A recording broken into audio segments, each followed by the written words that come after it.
I hate parenting books. Now, I know that sounds really strange because I'm going to try and sell you one, but let me explain. See, I was already a pediatrician by the time my oldest child was born 16 years ago. And I had a pretty good grasp of pediatrics, but his mama didn't. And so we had those parenting books. And to be honest, it was the same parenting books that you can find today. Editions that are a little bit older, but the same sort of thing that was going on. And there were several things about them that I just hated. I tried to read them, and to be honest, they're so boring. I found that by the time I got done with them, he was probably going to already have graduated from high school. And so that was one problem. The other one was they all had a bias. Now, they were all written to try and help you as parents, but they had some sort of axe they were trying to grind. Like, say they were breastfeeding advocates, and they were pushing the breastfeeding.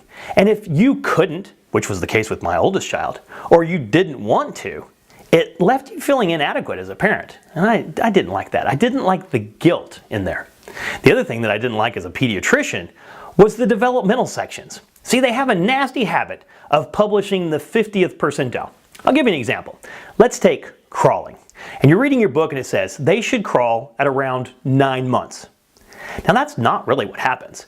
You should crawl somewhere between the time you're 6 months and you're 12 months old, with half of it doing them by the time they're 9 months old. So what's the problem with that? Well, it leaves half the parents going, yes, my baby's normal.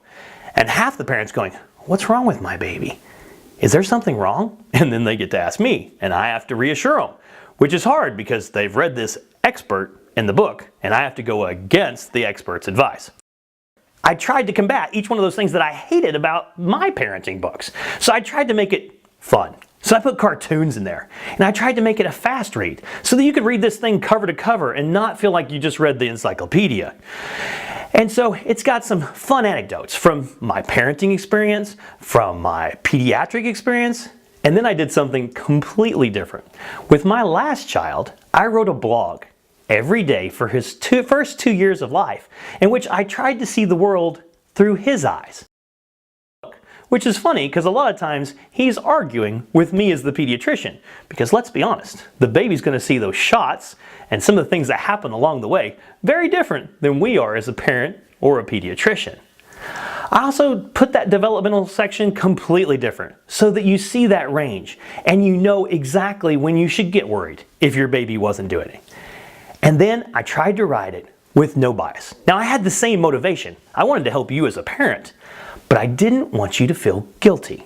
I wanted to give you the pros and cons of your decision so that you could make the best decision based on your family and your child, but not guilt you into something. And so hopefully I've done that. And I think I did a really good job as far as the feedback that I've gotten from this book. Now this book is available in its actual form on Amazon, and you can get it on an ebook on Amazon. But we're offering it to you today where you can get it for $2 off what the normal price on Amazon would be. So take the time, download it today, and buy it. And I hope it will take your parenting from surviving to thriving.